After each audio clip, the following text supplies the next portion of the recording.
Qatar में जिन भारतीयों को फांसी की सजा दी गई थी उनके लिए राहत की खबर आ रही है। खबर कतर से ये आ रही है कि मौत की सजा पर रोक लगाई गई है। कतर ने अरेस्ट किया था एक केस, इन्होंने केस ऑफ एस्पिनोज। और अब सुनने में आया है कि जो इंडिया की मिनिस्ट्री ऑफ एक्सटर्नल अफेयर्स भी ये कह रही है कि उनकी जो डेथ सेंटेंस है वो रिड्यूस कर दी गई है। बड़ी डिप्लोमेटिक विक्ट्री है फॉर इंडिया, और ये एक समझें कि बहुत बड़ा रिलीफ मिला है। देखिए, क्वाइट डिप्लोमेसी की वजह से ही मुझे लगता है आज ये जो एक खुशखबरी है हम देख पा रहे हैं। कि कतर की अथॉरिटीज ने जो हमारे 8 नौसेना के अधिकारी थे, कुछ नौसेना के वर्कर्स थे, कुछ फॉर्मर थे, सारे के सारे, इन सब की डेथ सेंटेंस को कम्यूट कर दिया, मतलब डेथ सेंटेंस को खत्म कर दिया। मतलब अब उनको दूसरी सजा सुनाई जाएगी, मतलब उनको सजाए मौत उनकी रद्द कर दी गई है। अमीर ऑफ कतर जो थे उनकी दुबई में मोदी साहब से मुलाकात हुई थी, और मैंने तब भी ये कहा था, if you have been watching me, मैंने कहा था कि जो प्राइमरी एजेंडा था प्राइम मिनिस्टर मोदी के लिए कतर की अथॉरिटी से वो यही था। और इंडिया ने बड़े इसको जिसे कहते हैं ना, दौरे भी नहीं किए और काम भी निकलवा लिए। कतर की हवा तो पहले ही निकल गई थी, लेकिन अब उन्होंने ये तय किया है कि भाई वो स्टेप बाय स्टेप आरंभ कर देंगे कार्य, और उसमें जो है कोर्ट ऑफ अपील उनका जो होता है, उन्होंने सबसे पहले जो एक कार्य ये कर दिया है कि जो डेथ सेंटेंस था, यानी जो मृत्युदंड जो था, जो लोअर कोर्ट ने इम्पोज किया था हमारे 8 नेवी ऑफिसर्स के ऊपर, उसको कम्यूट कर दिया है। जो होता doctor Jaishankar, national security adviser, वजीर आजम, या कोई बंदा बार बार वहाँ पे जा रहा है और लेकिन गए कोई नहीं है वहाँ पे बगैर जाने के ही उन्होंने मसला हल कर। 9 सैनिकों की मौत की सजा पर रोक लगा दी गई। ये बहुत बड़ी सफलता के तौर पे आप इसे देख सकते हैं। डेथ सेंटेंस था, फांसी की सजा को हमने आजीवन कारावास की सजा में कन्वर्ट करने में कामयाबी पाई है। इसके बाद में जो बाकी बातचीत होगी, धीरे धीरे करके किताब होगी या भारत में आएंगे, वो हम बात बाद में कर सकते हैं। फर्स्ट ऑफ जो थी, आई थिंक उसमें अमीर ऑफ कतर जो थे, 1 दिसंबर if I am not wrong, amir of Qatar जो थे उनकी दुबई में मोदी साहब से मुलाकात हुई थी, और मैंने तब भी ये कहा था, if you have been watching me, मैंने कहा था कि जो प्राइमरी एजेंडा था प्राइम मिनिस्टर मोदी के लिए कतर की अथॉरिटी से वो यही था। और इंडिया ने बड़े इसको जिसे कहते हैं ना, दौरे भी नहीं किए और काम भी निकलवा लिए। देखिए, होता ये है कि फॉर एग्जांपल एक होता doctor Jaishankar, national security adviser, वजीर आजम, या कोई बंदा बार बार वहाँ पे जा रहा है और लेकिन गए कोई नहीं है वहाँ पे बगैर जाने के ही उन्होंने मसला हल कर लिया है। आगे और कुछ नहीं होगा। जी हाँ, ये भी स्टेटमेंट आया है कि आगे भी प्रयास जारी रहेगा, अर्थात जब तक उनको पूरी तरह से मुक्त करा के भारत नहीं ले आया जाता। हेलो दोस्तों, स्वागत है आपका हमारे यूट्यूब चैनल पर। दोस्तों, भारत के 8 नागरिक जो कतर में मतलब जेल में थे, उनकी सज़ा मतलब फांसी की सज़ा दी थी कतर सरकार ने, लेकिन आज मतलब खबर आई है कि उनके मतलब 8 जो नागरिक थे उनको सज़ा रोक दी है, फांसी की सज़ा। और मतलब उन लोगों के ऊपर कोई जुर्म था कि जिसकी वजह से उनको मतलब कतर ने मतलब इंडिया के 8 जवान को, मतलब 8 लोग थे नागरिक, उनको मतलब फांसी की सज़ा देने का फैसला किया था। और आज फैसला आया कि मतलब उनकी जो फांसी की सज़ा थी ना, वो रोक दी गई है। और आगे देखो क्या होता है। बाकी इधर अपने पड़ोसी देश पाकिस्तान, वो जल जल के रो रहा है। अब वो कर भी क्या सकता है, क्योंकि उनके भी नागरिक पाकिस्तान के अंदर बंद है, और वो उनके नागरिक को नहीं छोड़ रहा है। उनको तो फांसी ऐसी मिल रही है पाकिस्तान के नागरिक को, लेकिन इंडिया के नागरिकों को मतलब फांसी की सज़ा रोकी तो पाकिस्तान वैसे भी जल रहा है, क्योंकि एक तो मुस्लिम कंट्री है कतर, और ऊपर से पाकिस्तान भी कंट्री मुस्लिम है।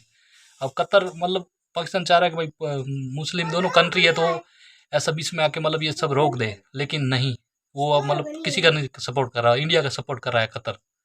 बाकी देखते हैं पाकिस्तान मीडिया के इस बारे में और क्या रिएक्शन है। बाकी दोस्तों, पहली बार चैनल पर आए तो चैनल को सब्सक्राइब करके बेल आइकन जरूर दबा दे। बाकी देखते हैं पाकिस्तान मीडिया का और क्या रिएक्शन है। तब तक वो कंटिन्यू रहेगा। अभी की बात यह है कि अब उन्हें मृत्युदंड नहीं झेलना है, और इसमें जो पूरी की पूरी भारत की जो डिप्लोमेसी है, जो नरेंद्र मोदी की जो कतर के जो अमीर हैं, अल-थानी फैमिली के जो उनके अमीर हैं, उनसे जो उनकी वार्ता हुई वो भी बहुत महत्वपूर्ण थी। लगातार जो हमारे डिप्लोमेटिक प्रयास थे वो भी अधिक महत्वपूर्ण थे, और जो दबाव की राजनीति थी वो उससे भी अधिक महत्वपूर्ण थी। इन्होंने पूरा कतर का ब्लॉकेड कर दिया, और बड़े सीरियस मसला आपको याद है कुछ अर्सा पहले पैदा होगा, मोहम्मद बिन सलमान ने फुल थ्रॉटल एक डिप्लोमेटिक जो थी वो की, लेकिन ये चीज़ें जो हैं समहाउ अब वो रिजॉल्व हो चुकी है वहाँ पे भी। तो मुझे ऐसा लगता है कि ये चीज़ जो है नरेंद्र मोदी को एक फेवर दी गई है, ठीक है। वो फेवर ये दी गई है कि उनको ये पता हो कि भाई ये जो लोग हैं जिनको हमने जिनकी डेथ सेंटेंस कम की है, अभी सुनने में आया कि वहाँ पे इंडिया के जो एम्बेसडर थे, जारी बात है वो भी कोर्ट के अंदर मौजूद थे। इस वक्त इंडिया और कतर के दरमियान जो सबसे बड़ा इशू था वो यही था, ठीक है।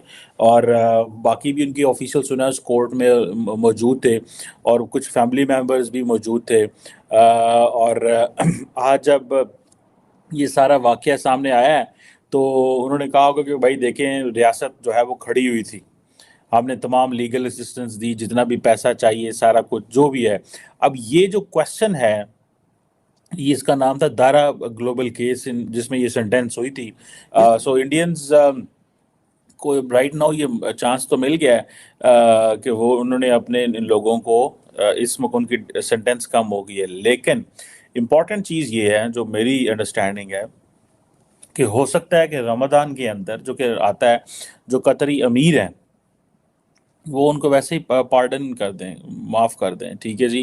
वो एक होता है, जारी बात है, ये पूरी दुनिया में ये चीज़ें चलती हैं। पाकिस्तान में भी जो सदर पाकिस्तान है वो आखिर में वो अगर high court, supreme court, lower court से सज़ाएं हो जाएं और वो सदर पाकिस्तान तक जाएं और सदर पाकिस्तान ये महसूस करें कि नहीं, मुझे इसको माफ़ कर देना चाहिए या सज़ा दे देनी चाहिए, तो मेरा ख्याल है कि सदर पाकिस्तान हाईएस्ट वो है। इसी तरह कोर्ट अमीर जो है वो भी बहुत कुछ कर सकता है, वो डेथ सेंटेंस भी ख़त्म कर सकता था, वो सारा कुछ कर सकता था। तो ये उन्होंने किया है। अब ये चीज़ें जो हैं वो हैं। अब सुनने में ये आ रहा है कि इंडिया ने तकरीबन 2018 के अंदर 14 के अंदर इंडिया की जो कैबिनेट है उसने एक treaty of transfer of sentence prisoners sign की हुई है कतर के साथ।